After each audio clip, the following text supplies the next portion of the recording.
I refuse to believe Liverpool will take 2 L's at the field of Anne. I don't care about Ten Hag. I don't care about Ajax. I refuse to believe they'll take 2 L's at the crib. Liverpool have injuries. They've got bodies missing.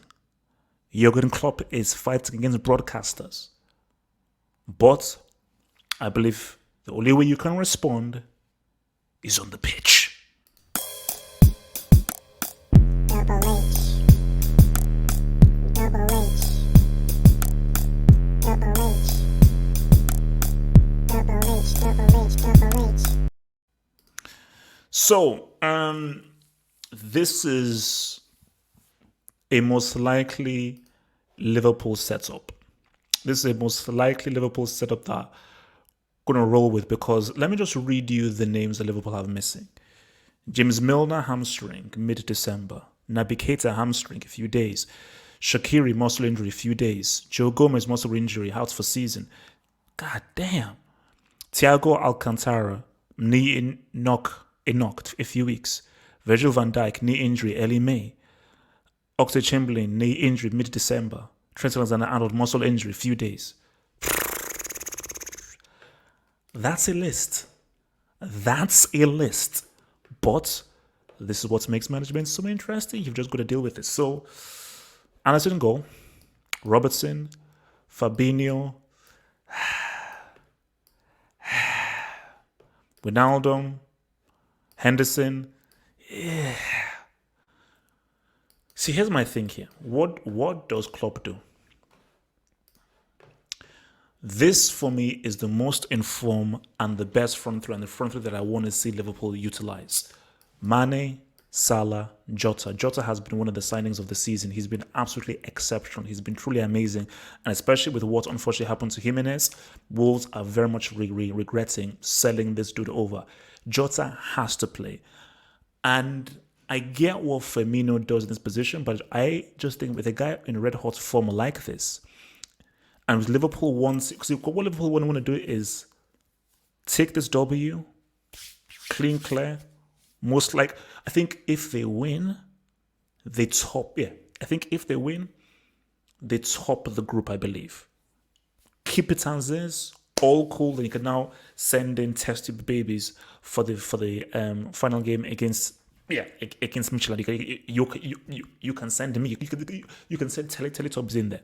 So I would like Mane, Salah, but he may put in Firmino.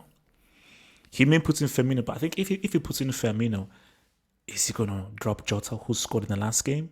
Are you not going to play Mane, who you rested for the Brighton game? Because you always rested Mane for the Brighton game because you wanted him for the Ajax game. He's going to start this unless he does 4-2-3-1, which I doubt. So unless he does 4-2-3-1 and then he has Wijnaldum and so maybe he may do this. I doubt it, but he may do this and have Firmino in here. I wouldn't have advised it because there's no need to. But if he wants to fit him in there, he may do this. Firmino as the number 10, Mane thingy there, Wijnaldum, Henderson, two good, robust utility makers. And you've obviously got your boy Robertson and your boy Williams saying what's up. So he may do that. So let's take a trip to what Ajax are saying. Let's see what Ajax are saying. Let's see what Ajax are saying, man. So for Ajax, so you obviously got your Onana. Shout out to your boy. I think is it Cameroon, isn't it? I believe it's Cameroon because I remember him for the Nigeria Cameroon game again in the Nations Cup.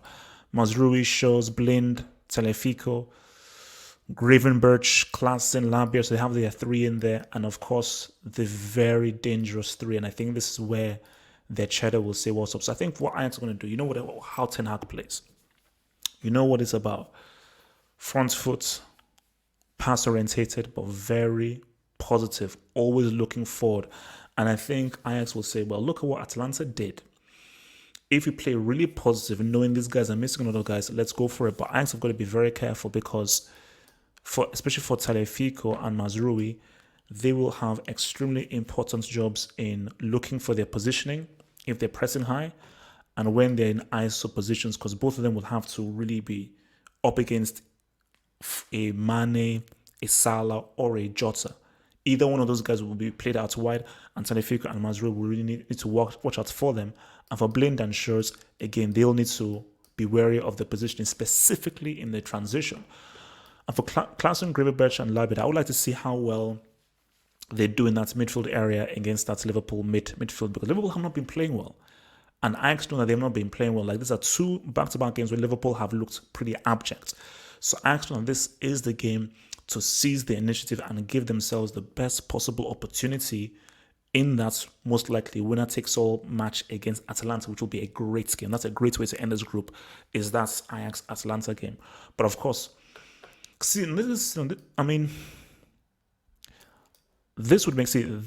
Google puts Traore in the middle, but surely this makes much sense. Of course, Tadic is the technical dude here who can obviously cut in on the inside and be much more of an inside forward. And I think Traore, who's got a bit more speed about him, can maybe get himself out wide or really come in on the angle. But I think he's got much more of an outside game, and Tadic has got much more of an inside game and maybe connecting with guys from the midfield. And I think Neres is really the better central striker. And from what I've seen of him, he's the guy who you'd want really coming onto those through balls, because obviously Tadic's main aim is through ball, slowly through, and look for those nice intricate pockets, because that's what this Ajax team do very well, creating those nice triangles, man. Let's get back to Liverpool. Man. Sorry. Oops.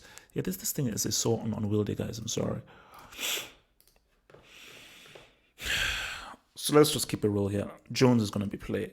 Let's keep it simple, 4-3-3. So for Liverpool, I think it's a case of them. This is a game that they should win this game. They should win this game. Team isn't playing well. They've looked out of sorts. And I do think that it's a case of finding their rhythm and keeping it very simple. And I do think that, the distribution of Henderson and Wijnaldum is going to be very key. And I think that, getting the ball to a Mane, and I think Mane, who's still been pretty good here, Salah's been over there, but getting the ball to Mane in good positions, and for giving Mane the freedom to carry the ball and bring the ball in. And what I wanted to see, let's just see some better connections, better interplay. Because what has been missing has been interplay and the team trusting each other. It just seems predictable, slow, out of sorts, and they're not creating enough patterns in midfield. So 1-2 pop-off pass creates release. And I think what Liverpool did so well was how they were able to combine, especially with the Robertson and Williams coming through, using Robertson's great crossing, but also because see, here's the thing here. Firmino isn't playing well. What Liverpool used to do really well was Firmino was very smart, could come in deep, and he played very smart passes into Mane, into Salah, into the wing backs. But that intricate play and his playmaking just isn't popping off. But what you have in a Jota is a really good, damn good goal scorer. So they just have to tweak and alternate their play and trust each other more. So I think what this has to be is almost circa Barcelona 09 is create more combinations. All this midfield needs to do, they don't need to keep it complicated, is keep it strong, keep it hustled, keep it industrious, make it difficult for Ajax, ensure they don't come into a transition and just pop that ball off to Mane, into Salah. And for Mane and Salah, Ajax are going to give Liverpool space. Ten Hag seems to only play one way. They will not defend. They will not set back. So Liverpool will catch them on the break constantly. So what is going to win this game for Liverpool, again, they should win, is the distribution of Henderson and Wijnaldum, and then releasing the ball quickly, properly, and for Mane and Salah to peel off and get themselves into space. And when they're now in transition, is making the right decision. And for Jota to put himself in the right spot and place. Liverpool should win this game. All they need to do is just trust each other and be far more intelligent and quicker in how they move the ball around. In Brighton, it just seems slow. And sometimes it's hard. It's hard because when you're just out of rhythm, you can explain things and do things, and you just need to get your guys to play out of it. But I do think that Mane being back here is going to help. And I think Mane's ability on the ball, beating players and just creating things, drawing fouls, pulling players out of position, and allowing him to come in here, cutting on the inside and looking for a Jota, play a one-off with Jota, look for a Salah, put the ball out to Salah. For Salah, if you're cutting in on the inside, I know you want to go for your shot, look for a 1-2 for Jota, or look to peel the ball into Jota. So I think these three have to just form much more of a union, much more of an understanding, and just have better decision making. And if they do, they make the right decisions, they will beat this Ajax team. They will beat them. Because this Ajax team is hoping they're playing a flat Liverpool. Because if you meet a Liverpool who pass the ball well, release it quickly, make the right decisions when they're moving the ball around, they're going to beat these guys. They're going to beat these guys. But Liverpool's issue is the passing, the movement, the rhythm is not being out of it. You know, that sharpness and just that zip about them has been lost. And Ajax are hoping that they face that Liverpool, which will give them more confidence to press higher, move more men forward, and take more risks, knowing that they won't get punished on the transition. Liverpool's way of winning this game, and I think Klopp knows, is on that transition, because these guys are they only play one way, and they're far more aggressive attacking wise than even Atalanta. But this is going to be very interesting because I believe Williams is going to be on the side of Tadic. So that's going to be an interesting thing. I think Robertson will deal very well with either Neres or either Neres or Traore. But Tadic is arguably, he's the captain, I believe, and he's arguably Ajax's best player. So for Tadic, he will really enjoy that, and that could be problematic, especially if Williams is coming up high, lose the ball, is out of position, and Tadic now has this place to exploit. This now comes to Fabinho and Phillips to now have to make a decision. But Tadic is a very intelligent player and a very crafty player, so they have to be very wary with what your boy Tadic does. But I just think that the key thing is for Williams just to be very wary of this, to not really be drawn out. Robertson is fine. Fabinho to coach in Phillips.